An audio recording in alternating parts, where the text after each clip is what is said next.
Pasangil sa mga protestante. Una, ang Biblia gitaguan sa simbahan aron ang mga tao dili mahibalo. Tinuod ba kini? Sa wala pa ang reformist, ang simbahan sa England naghatag og kabililhon sa Biblia panahon sa misa.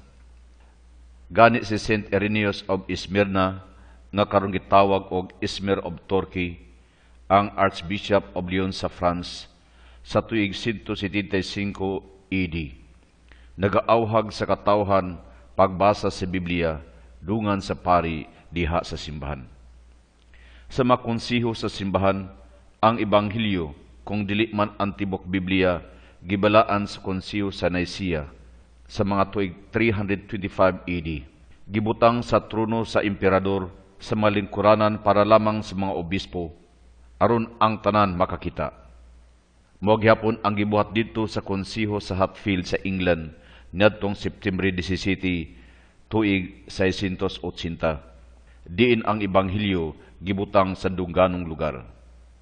Sa Germany ug Burgundy, ang mga kaparian o katawhan nagpabilin nga maglingkod sa pagbasa sa Ebanghelyo panahon sa misa.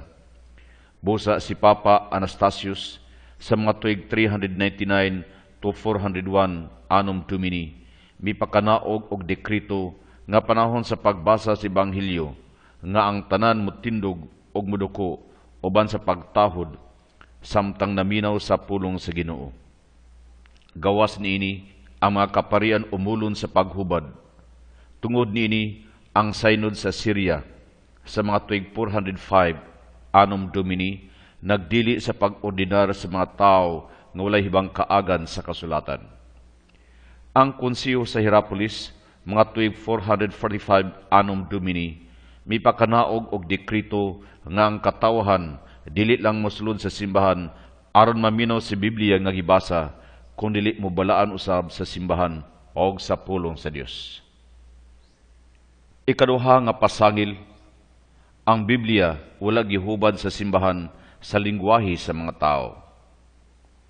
Ang ilang pasangil sa France, sa Germany o Italy, sa wala pa ang Reformation, ang Biblia gitaguan o walay hubad sa lingwahe sa mga tao.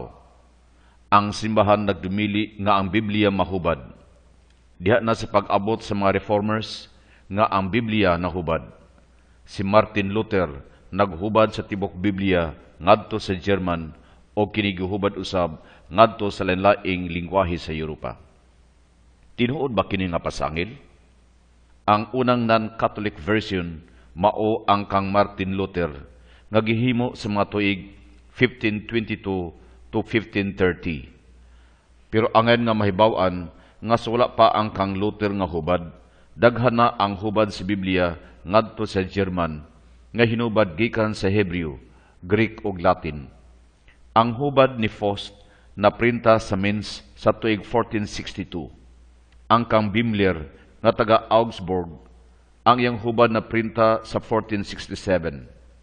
Og napaylaing duha ka maghuhubad sa Augsburg og Nuremberg nga naghubad si Biblia og naprinta sa tuig 1477. Sa Caxton Exhibition sa tuig 1877, mipadayag nga adunay pinakaminos nga 9 ka Catholic edition sa Biblia sa German sa tuig 1483, ang tuig nga si Martin Luther na tao.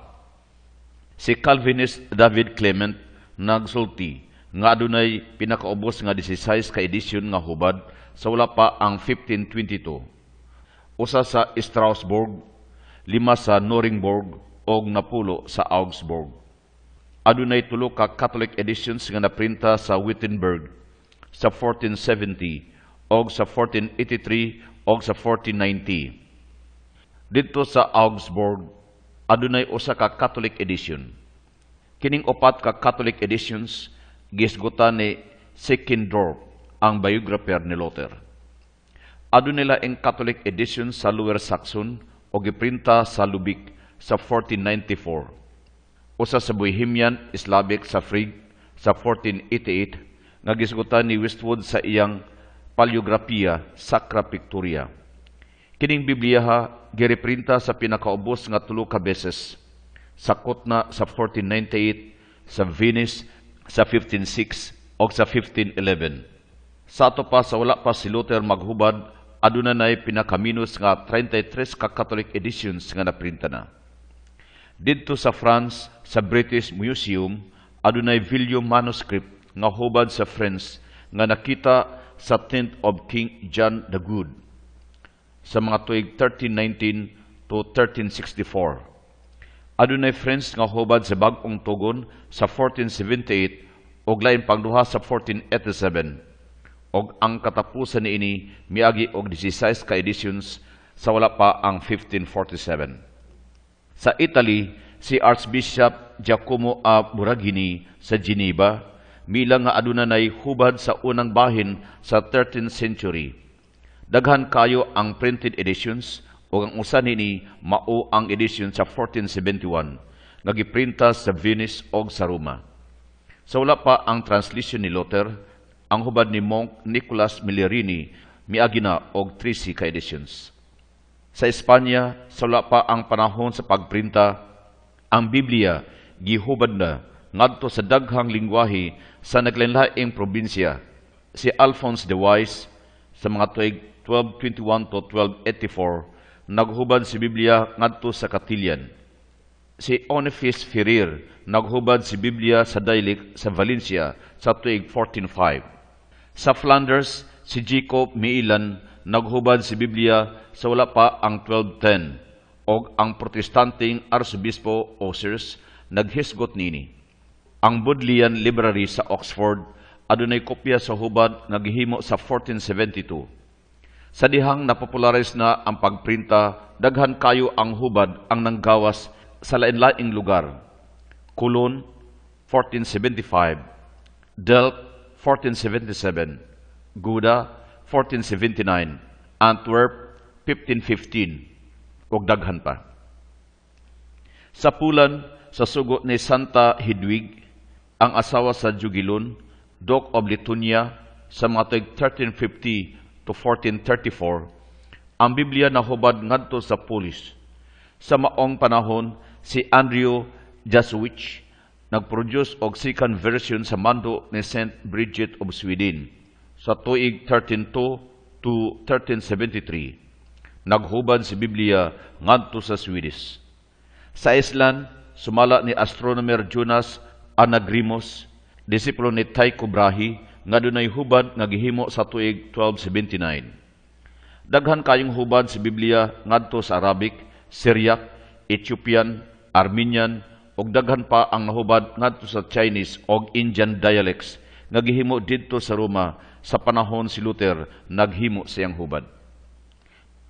Ang wala makita sa mga anti-Catholics nga daghang mga libro nga giwagtang ni Luther ug ipangtuis nga hubad aron mohaom sa iyang pagtulunan og moral nga kahimtang.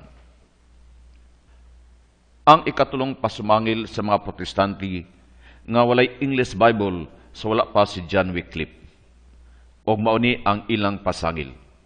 Ang unang kompletong English Bible hinubad ni John Wycliffe sa tuig 1382, ang Morning Star of Reformation. Sa wala pa ning panahona, walay English Bible bisan tod kung adunay mga bahin sa Biblia nga gihubad. Tinuod ba kini nga pasangil? Angay nga timan-an nga ang English nga lingwahe gigamit sa pagsulat sa tuig 1150. Si Geoffrey Chaucer sa mga tuig 1340 to 1400s, usa ka Katoliko nga naghubad si Biblia ngadto sa English. Siya nabuhi sa kapanahunan ni John Wycliffe. Angan usab natong timan-an nga ang Protestantism wala motunga sa paghuman sa usa ka gatos ka tuig. Din si Martin Luther may pakanawag siyang 95 ka teses sa tuig 1517 nga nagkondenar sa indulhensya o ubang katolikong pagbansay sama sa panaad, pilgrimage o pagpuasa. Si Luther gi-excommunicate ni Papa Leo X.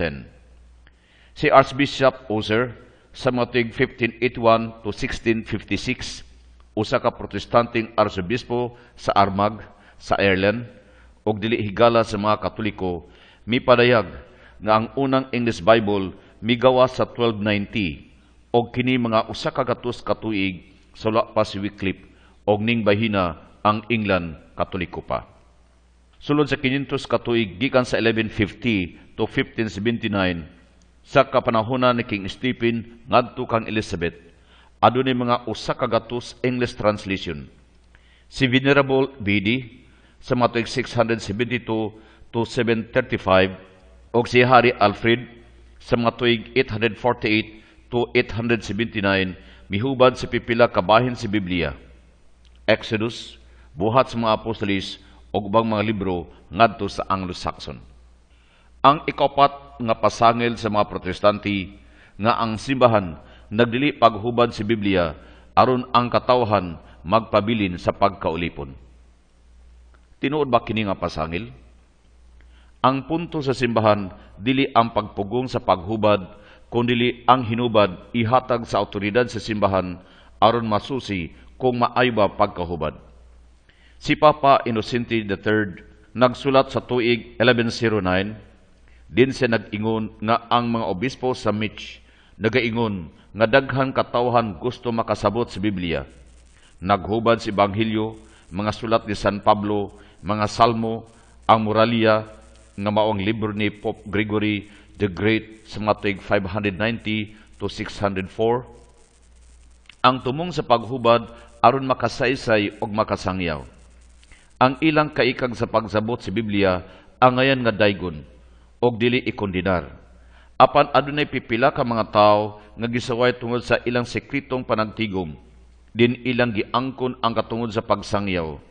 Dili si bisan kinsa ang makasangyaw tod kay dili tanan ang adunay kapasidad sa pagsabot sa pagtulunan.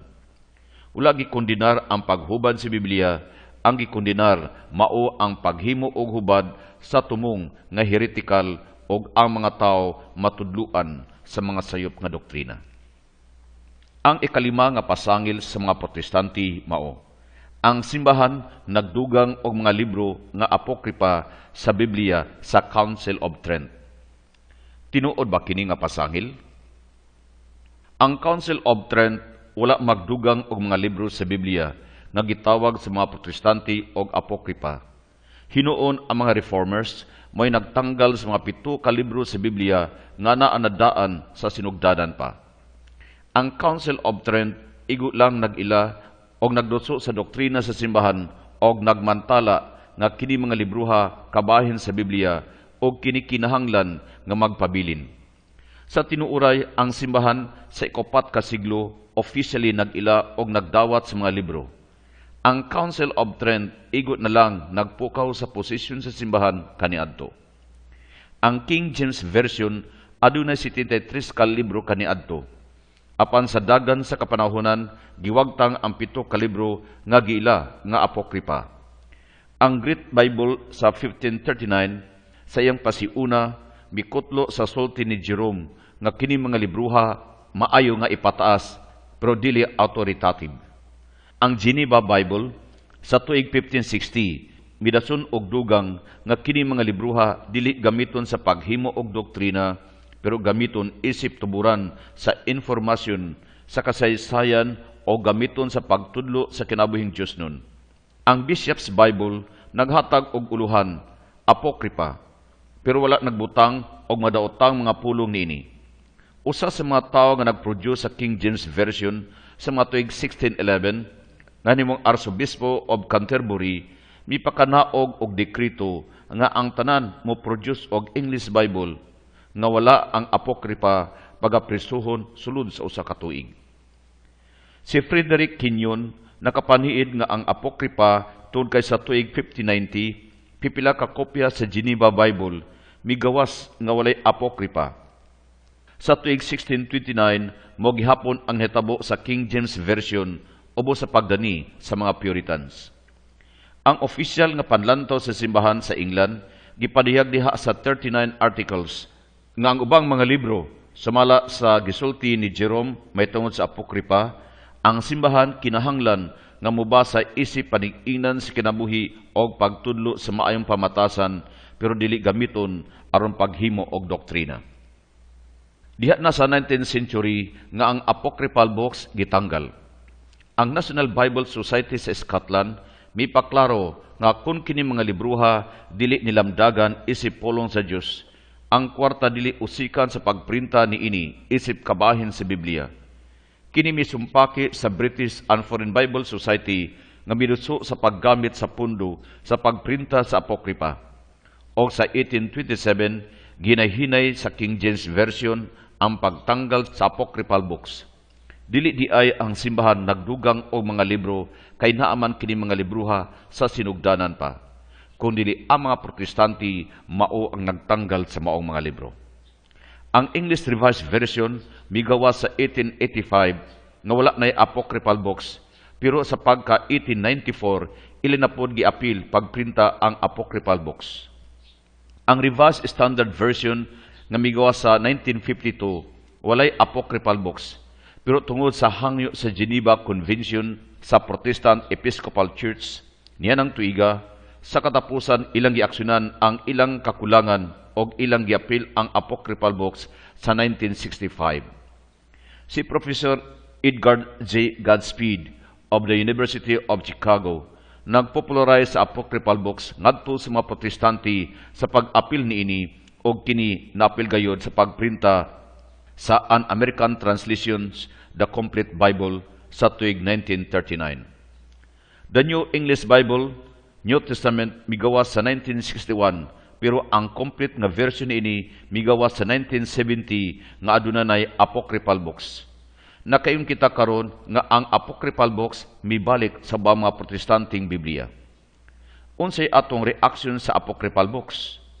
Una sa tanan atong ilhon nga dunay daghang makuha nga kasayuran sama sa kasaysayan og relihiyosong mithi.